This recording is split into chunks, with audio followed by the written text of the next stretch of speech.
Being a part of the adoptive ministry gives us a chance to be with other adoptive families, people who are in the same journey as us.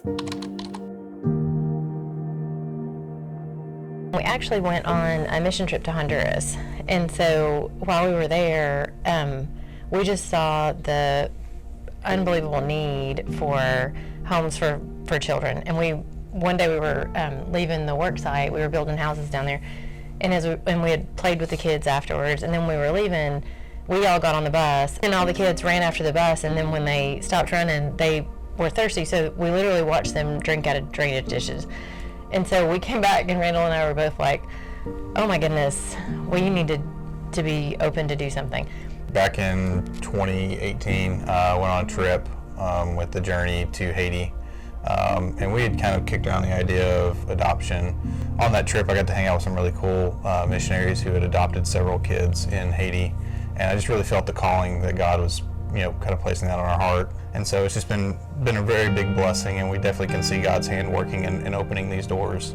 So as soon as Nick got back from Haiti, he wanted to talk to me about adoption. And at first I was very nervous, and I just put my faith in God and talked to Nick about it and prayed a lot about it, and it really led me to God adopted all of us, and so we should open our arms and our hearts to adopt others.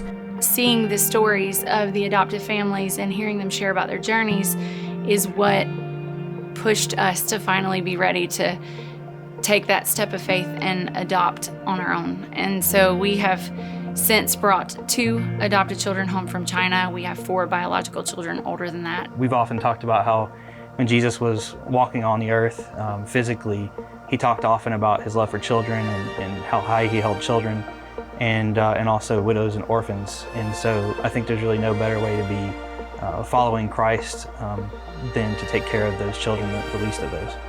Somebody said something to me before we started this journey that really sticks with me, and this may be too much of a stark way of saying it, but if we don't raise the kids in need, Satan's happy to do it for us. The world's happy to do it, and we see where that's leading us. And so when you see, kids with so few advantages and that need, we're called to do that. We're called to step up and take care of them.